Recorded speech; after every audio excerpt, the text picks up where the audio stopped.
I always said there's nothing scarier than the living, but I might have been wrong. It started with an envelope left on my desk, the kind of plain stationery anyone could buy. Inside was an obituary. Nothing strange about that. I see those all the time. But this one wasn't from a family grieving a loss. It was preemptive. The deceased, a man named Daniel Trent, was still alive. It had his name, his photo, and the kind of life summary you'd expect.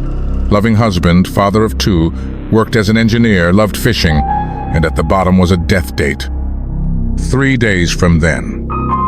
I set it aside, assuming it was a mistake or some tasteless joke. Maybe someone had bad blood with the guy and thought it was funny to mock up his obituary. But when his body came in 3 days later, killed in a freak car accident, I couldn't laugh it off. That's the kind of coincidence you shove into the back of your mind and try to forget. You don't talk about it because it doesn't make sense, and you've got other things to do. But then it happened again. 2 weeks later, another envelope, another name, another date. This time it was for a woman named Margaret Davis. Her death date was listed for the following Thursday. I called the number on the form to verify, hoping it was just a weird mix-up. But the woman herself answered, very much alive, and more than a little confused about why I was calling to ask about her death. I told her it was a clerical error, hung up, and tried not to think about it. But when Margaret came through our doors the next week, strangled in a home invasion, I didn't sleep for 2 days. By the time the third envelope arrived, I wasn't even surprised. Each one came in the same way. No return address, just a folded piece of paper with all the details ready to go. They always arrived a few days before the person's death. Each time, the obituary was perfect, down to the smallest detail. Hobbies, family members, even the type of casket they'd want. After the 5th or 6th one, I tried to stop the cycle. I called the police, but they didn't care. They thought I was imagining patterns where there were none. I even went to one of the people whose name I'd received, a guy named Peter Langston. I warned him, told him to be careful, to watch his back. He laughed it off like I was insane. Peter fell off a construction site 2 days later. That's when I started getting paranoid.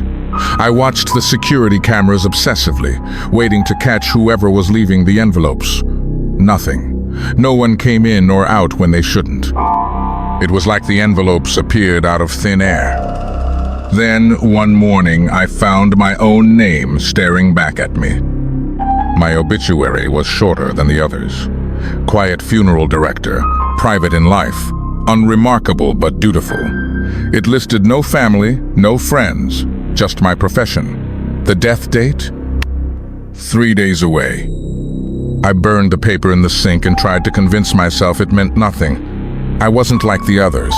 I'd seen it coming, which had to mean I could stop it, right? But then the accident started. A ladder tipped over while I was working late. A truck sped through a crosswalk the second I stepped off the curb. My shoelace got caught in the escalator at the mall, and I swear it was pulling harder than it should have been. I stopped leaving the house, barricading myself in my office, but on the night of the 3rd day, the doorbell rang. When I opened it, there was no one there. Just an envelope on the step. Inside wasn't another obituary. It was a blank death certificate with my name typed neatly at the top.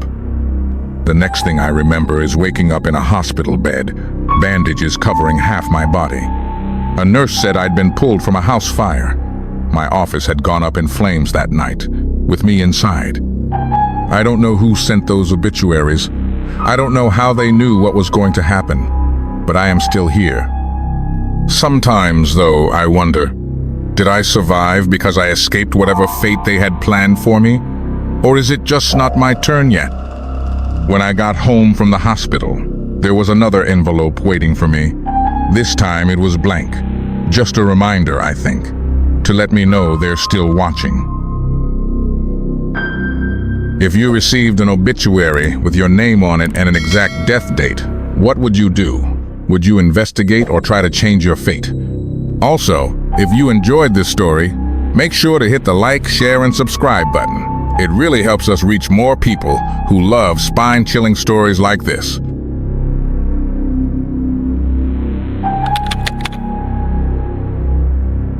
There's a stillness in morgues that most people can't comprehend.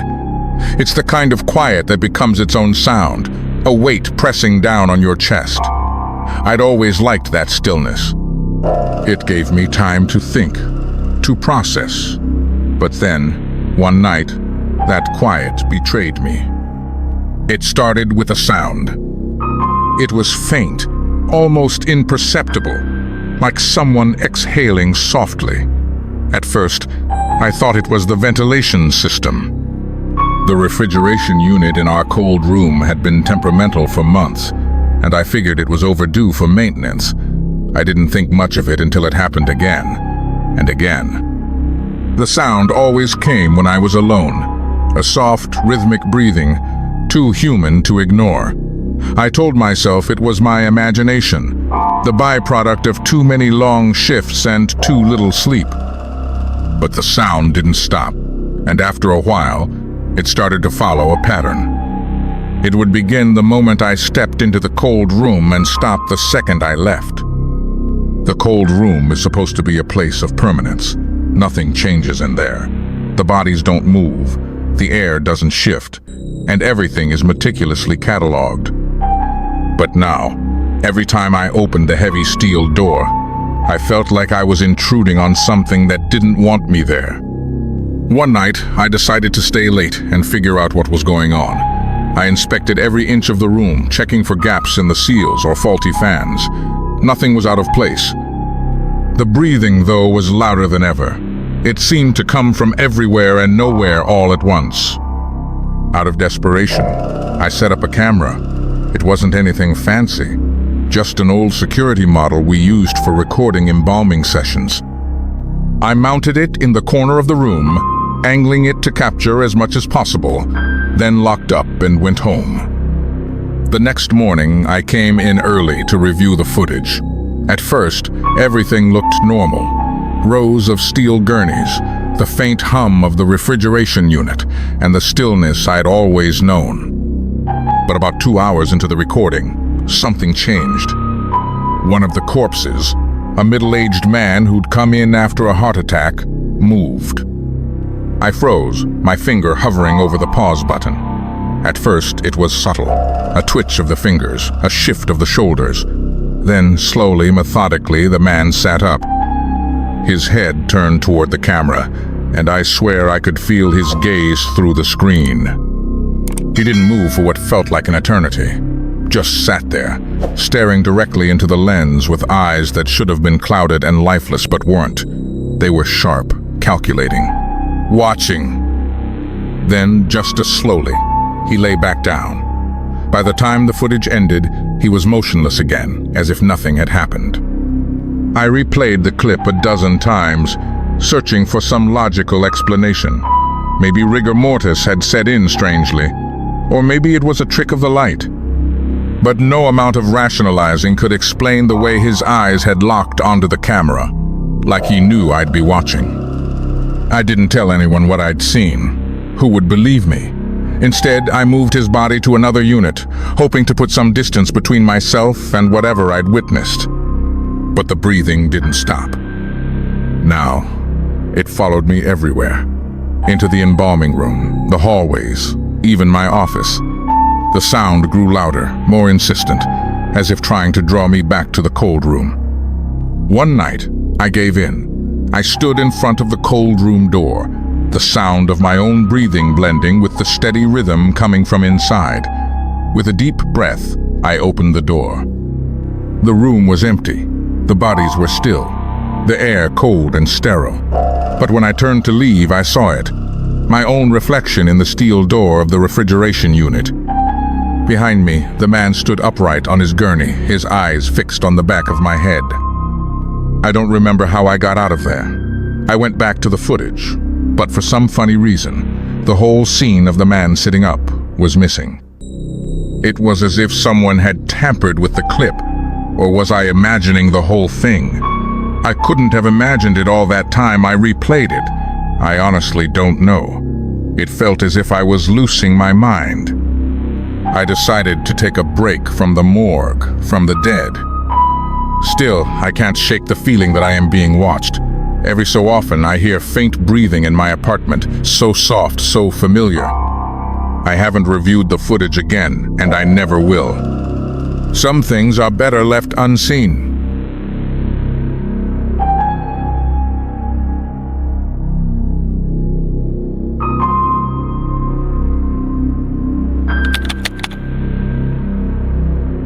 Some people think planning their funeral is practical, a way to ease the burden on their family. I've handled plenty of pre-arranged funerals, but this one still keeps me awake at night. It began with a man who walked into my office on a dreary Wednesday afternoon. His demeanor was calm, bordering on clinical. He wore a charcoal suit that seemed just a bit too large for his wiry frame, and his pale complexion gave him the look of someone who hadn't seen sunlight in years. "I'd like to pre-arrange my funeral," he said, taking a seat before I could offer one. "That's not uncommon," I replied, pulling out the necessary forms. "Do you have any specific wishes?" His eyes locked onto mine, cold and unblinking. I wanted to be precise, no deviations. The request wasn't unusual, but the level of detail he provided was unnerving. He specified everything. The suit he wanted to wear, black with a navy tie, the song to be played during the service, the arrangement of flowers, white lilies and nothing else, and the exact words for his obituary. Then he handed me a second envelope labeled embalming instructions. Inside was a meticulous list of how his body should be prepared, down to the angle of his hands and the type of casket lining. I'd seen thorough clients before, but this man took it to an entirely new level. Still, I didn't question it. People process mortality in their own ways, and it wasn't my place to judge. When we reached the final form, the date of the funeral, he hesitated. "I'll leave this blank for now," I said, trying to ease the tension. "No need," he replied, pulling a pen from his jacket. He wrote a date and time with a steady hand, then slid the form back to me. Something about the date struck me as odd. "That soon?" "Yes," he said with a faint smile. "Soon." The moment stayed with me long after he left. Something about the man felt off, but I pushed the thought aside. People deal with death in strange ways, and it wasn't my job to question their motives. Exactly 1 week later, the call came in. A body was being transported to our funeral home. A man found dead in his apartment. When I asked for the name, my stomach knotted. It was him. The same man who had sat in my office, planning his funeral with eerie precision.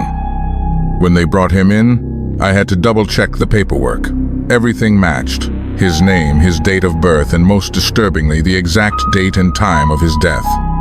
It was all there, written in his own handwriting. I chalked it up to coincidence. Maybe he had health issues he hadn't disclosed. Maybe he'd been terminally ill and knew the end was near. But as I prepared his body, my unease grew. Every detail he had specified was unfolding perfectly.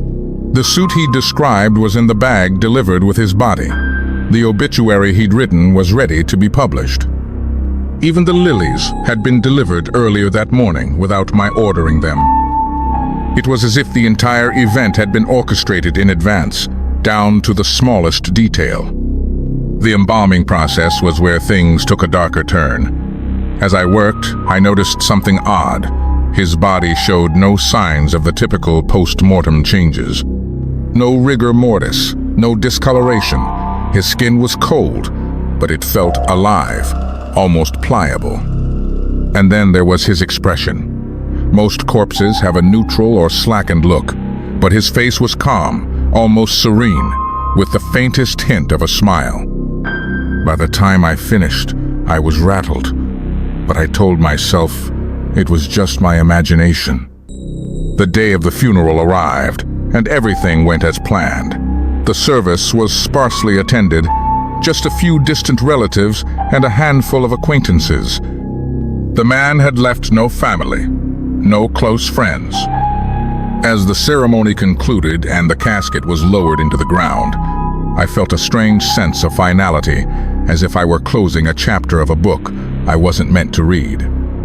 That night, as I locked up the funeral home, I found an envelope taped to my office door. My name was written on it in the same meticulous handwriting I'd seen on his documents. Inside was a single sheet of paper. "Thank you for your precision. It was exactly as I planned." No signature, no explanation, just those words. I don't know how he knew. I don't know if it was a coincidence or something darker. All I know is that he planned his death with the kind of detail most people reserve for living. And sometimes, when I am alone in the quiet of the embalming room, I think I hear faint footsteps, as if he's come back to make sure everything is still perfect.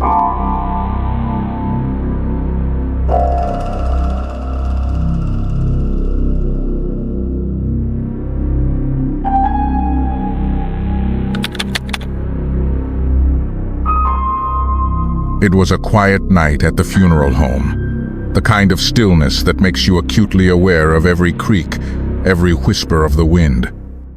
I was alone, finishing paperwork in the dimly lit office, when I heard the distinct rumble of an engine outside. It was unusual. Deliveries were never made this late. I stepped to the front door, half expecting to see a lost driver or a mistake in scheduling. Instead, a plain black hearse idled by the curb. The driver didn't step out, didn't roll down the window, just sat there, staring straight ahead. A moment later, the rear door opened, and two men stepped out. They were dressed in black suits, their faces obscured by the low brim of their hats. They carried a coffin between them. Simple, unadorned, and unsettlingly plain. "This for us?" I asked, my voice breaking the heavy silence. Neither man responded. They set the coffin down on the concrete steps, nodded in unison, and returned to the hearse. Within moments, the vehicle was gone, swallowed by the night. There was no paperwork, no name, nothing to indicate where the body had come from or who had sent it. Every instinct told me to leave it outside, call the authorities, and wash my hands of the whole thing. But curiosity got the better of me. I wheeled the coffin inside, the sound of its weight scraping against the tile floor echoing through the empty halls. It was heavier than it looked. Once inside the preparation room, I pried the lid open. The sight inside made my stomach turn. The body was fresh, unnervingly so. No embalming had been done, yet the skin was pale and smooth, the lips still holding a faint blush of color. What caught my attention, though, were the markings. Strange, intricate symbols carved into the flesh, crisscrossing the arms, chest, and legs like a web of ancient script. I'd seen all sorts of things in this line of work.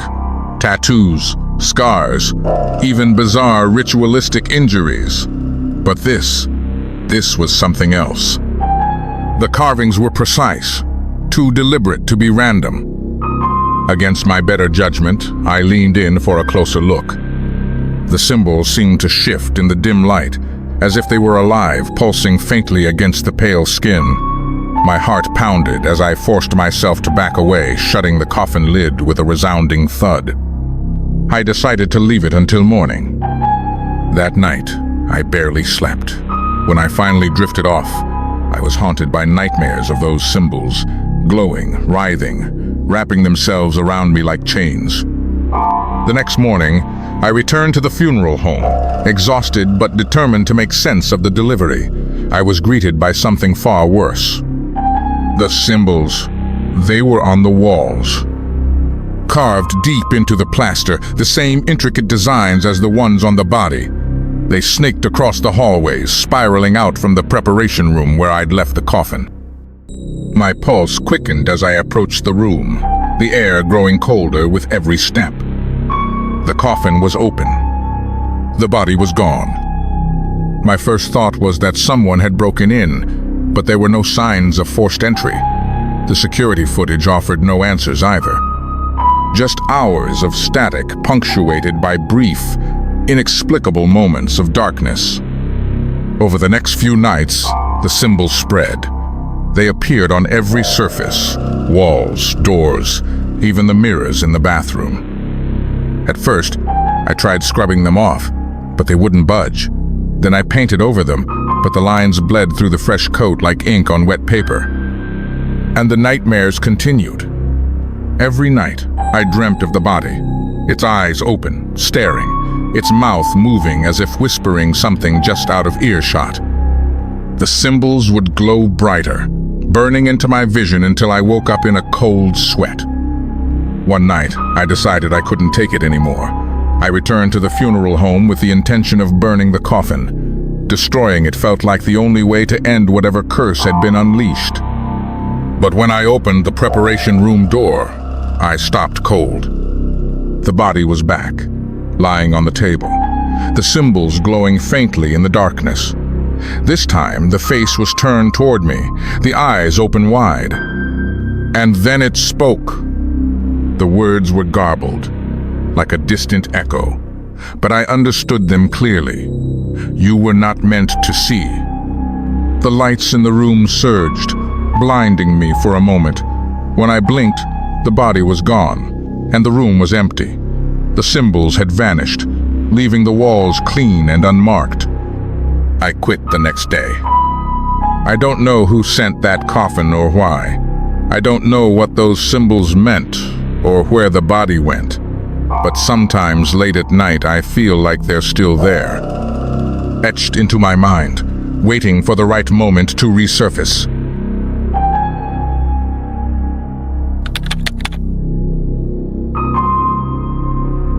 The first time I noticed it, I brushed it off as incompetence.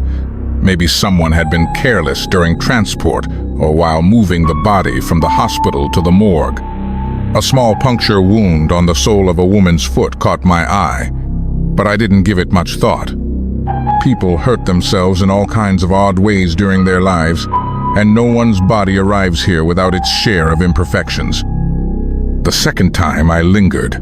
It was a man in his 40s, a sudden cardiac arrest according to the paperwork. But when I was washing him down, I noticed the same kind of puncture, this time beneath the nail of his left thumb. Something about the angle seemed deliberate. It wasn't the result of an accident, I was sure of that. By the third body, I couldn't deny something was wrong. This one was an elderly woman, supposedly found dead in her home. She had a puncture wound just behind her right ear. I leaned closer, my gloved hands gently tilting her head, and for a moment, I felt a wave of unease that I couldn't quite explain. I'd seen countless corpses over the years. Death is rarely tidy. But these wounds didn't belong. Curiosity got the better of me, and I started pulling up the files for each body.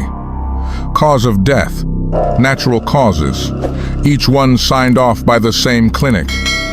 A small, privately owned practice tucked into an unassuming part of town. The names of the attending physician varied, but the address was always the same.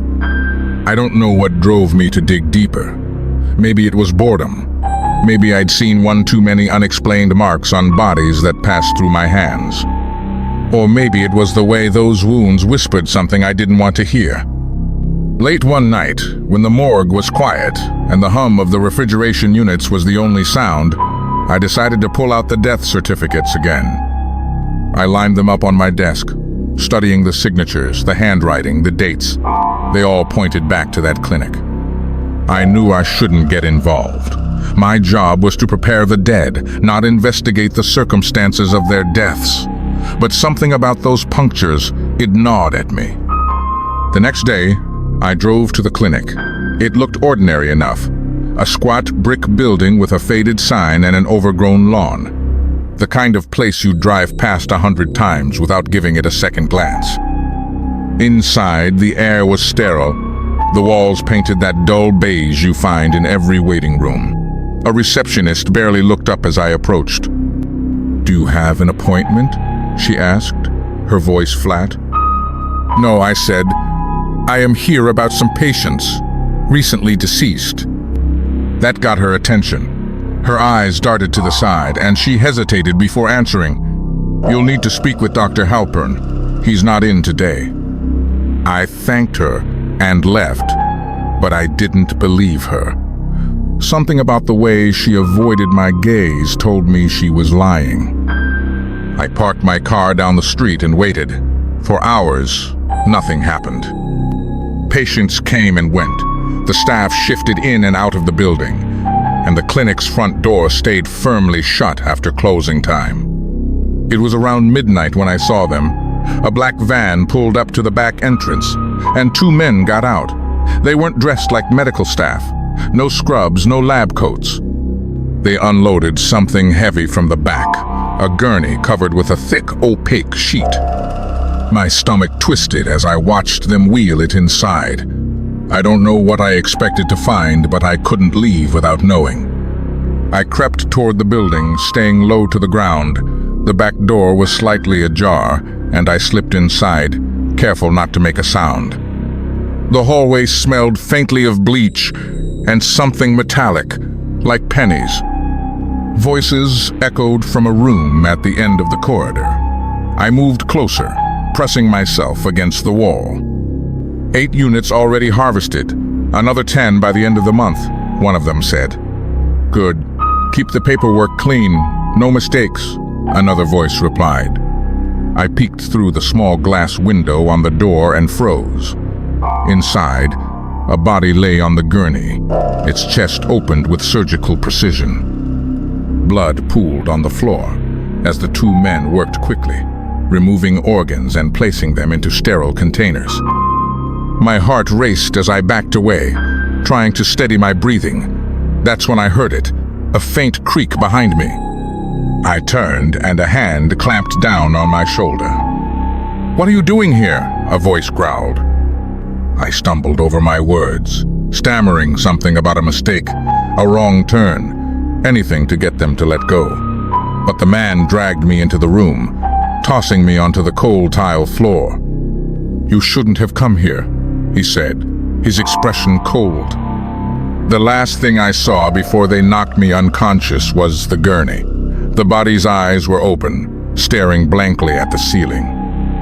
When I woke up, I was in my car, parked outside the morgue. My head throbbed, and there was a small bandage on the side of my neck. On the passenger seat was an envelope with a single note inside: "Stay quiet or you are next." I never went back to that clinic, and I never told anyone what I saw. But every time a body from that place arrives on my table, I can't help but wonder, what's been taken and what's been left behind?